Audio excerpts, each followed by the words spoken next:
শওকত মোল্লা, কারণ সাত সকালে শওকত মোল্লার বাড়িতে পৌঁছে গেছে এনআইএ টিম। কিন্তু কেন? আপনাদের মনে আছে ভোটের আগে দক্ষিণ বামুনিয়ায় বিস্ফোরণ হয়েছিল, একটা পরিত্যক্ত বাড়িতে বোমা বাঁধতে গিয়ে বিস্ফোরণ হয়। 18ই মার্চ গভীর রাতে সেই বিস্ফোরণে একজনের মৃত্যুও হয়। সেই ঘটনার তদন্তে প্রাক্তন তৃণমূল বিধায়কের বাড়িতে সাত সকালে পৌঁছে যায় এনআইএ টিম। শওকত মোল্লার জীবনতলার বাড়িতে এনআইএ, কেন্দ্রীয় বাহিনী দিয়ে বাড়ি ঘিরে তল্লাশি। কিন্তু শওকত কোথায়? কথা বলবো, রৌনক আমার সঙ্গে সরাসরি রয়েছে। রৌনক, শওকত মোল্লা বাড়িতে নেই, তাকে কি এলাকায় গতকালও দেখা গিয়েছে? এই মুহূর্তে এনআইএ টিম কি করছে, কোথায় রয়েছে? দেখো, একেবারেই আজ সকাল থেকে শওকত মোল্লা জীবনতলার যে বাড়ি, সেখানে এনআইএর তরফ থেকে তল্লাশি অভিযান চালানো হয়। 1.5 ঘন্টা কিন্তু তার ছেলেকে জিজ্ঞাসাবাদ করা হয়। এখনই এনআইএর একটি টিম তার বাড়িতে রয়েছে এবং অন্যদিকে তোমায় দেখানোর চেষ্টা করব শওকত মোল্লার ছেলের এই যে সুবিশাল ক্যাফে ইমরান মোল্লার, তাকে নিয়ে ইতিমধ্যে এনআইএর আধিকারিকরা এই ক্যাফের ভেতরে প্রবেশ করেছে।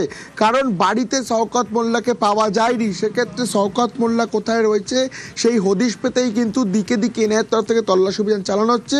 এবং ঠিক বাড়ি থেকে 1.5 কিলোমিটার দূরে এই যে ক্যাফে, এই ক্যাফেতে কিন্তু শওকত মোল্লার ছেলে ইমরান মোল্লা তার এই ক্যাফেতেই তাকে নিয়ে এনআইএর আধিকারিকরা তল্লাশি অভিযান চালাচ্ছে।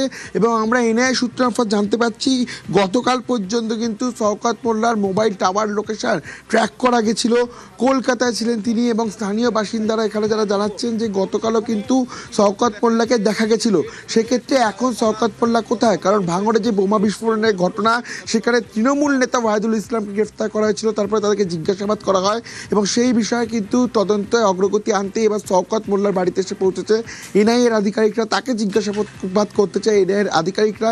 এবং আজ সকাল থেকে যখন শওকত মোল্লা জীবনতলার বাড়িতে তল্লাশি অভিযান চলে, দেখা যায় সকাল থেকে কিন্তু শওকত মোল্লার খোঁজ পাওয়া যায়নি। সেই জন্য সঙ্গে থাকো, এলাকার মানুষ তারা কি বলছেন একবার শুনি। এনআইএর একটা দল থানার বাড়িতে এসে তদন্ত করছে। এনআইএর থেকে ধন্যবাদ জানাবো যে কেসটা দূরত্ব মোটে কাজে লাগাবার জন্য, আইনের পারপসে কাজ করার জন্য। আর এর পেছনে যে মোটি শওকত মোল্লা সাহেব যে জড়িত রয়েছে, আর যত তাড়াতাড়ি শওকত মোল্লা সাহেবকে গ্রেপ্তার করবে তত তাড়াতাড়ি মোটি এলাকাবাসী আরও খুশি হবে। এলাকাবাসীও চাইছেন যাতে দ্রুত গ্রেফতার হয় শওকত মোল্লা, কিন্তু বাড়িতে নেই ক্যানিং পূর্বের প্রাক্তন বিধায়ক শওকত মোল্লা। শওকতের ছেলেকে নিয়ে একাধিক জায়গায় তল্লাশি চালাচ্ছে এনআইএ। শওকতের পার্টি অফিস, ক্যাফেতে পৌঁছে গেছে এনআইএ টিম, সঙ্গে রয়েছে শওকত মোল্লার ছেলে। রৌনকের সঙ্গে আবার কথা বলবো। রৌনক, এই শওকত মোল্লার ছেলেকে কি আটক করা হয়েছে? তাকে কেন, তাকে জিজ্ঞাসাবাদ করে কি জানা যাচ্ছে?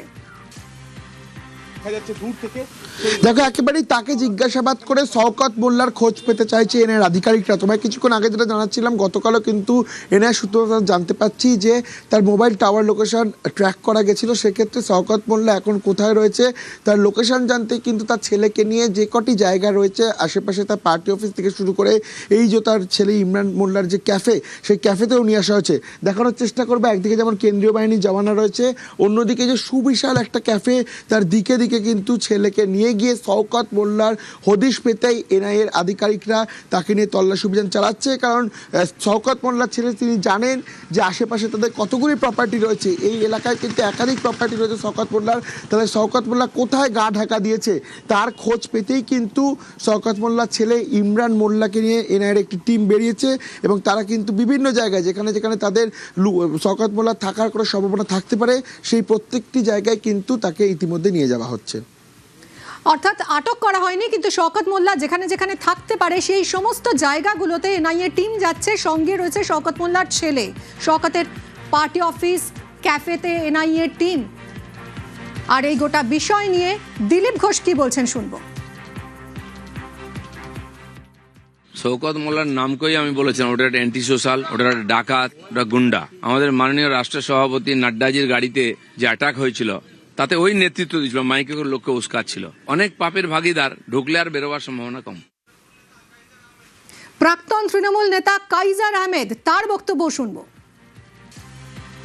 বোমা বিস্ফোরণ কাণ্ডের মূল মাথা হচ্ছে শওকত মোল্লা। দক্ষিণ বামুনিয়া ভোটের আগে থেকে যেভাবে বোমা মজুত করা হচ্ছিল, ভাঙড়ে বিস্তীর্ণ এলাকা জুড়ে, যার কারণে নওশাদ সিদ্দিকী এনআইএ তদন্ত দাবি করেন এবং সেই তদন্ত নেমে একটার পর একটা যারা মূল এর সঙ্গে যুক্ত ছিল, যারা বোমবারের কাজের সঙ্গে যুক্ত ছিল এবং যাদেরকে বরাত দিয়েছিল, এই শওকত মোল্লার নেতৃত্বে পুরো ঘটনাটাই ঘটে। ইতিমধ্যেই অ্যাম্বুলেন্সের ড্রাইভার যে অ্যাম্বুলেন্সে করে ডেড বডিটাকে পাচার করা হয়েছিল, বা এর যে মূল যে কারিগর ওইদুল, সেও অ্যারেস্ট হয়েছে, যে আর কি বোমাটাকে অর্গানাইজ করছিল শওকতের কথায়। আরো অনেকই মাথা রয়েছে এতে যুক্ত।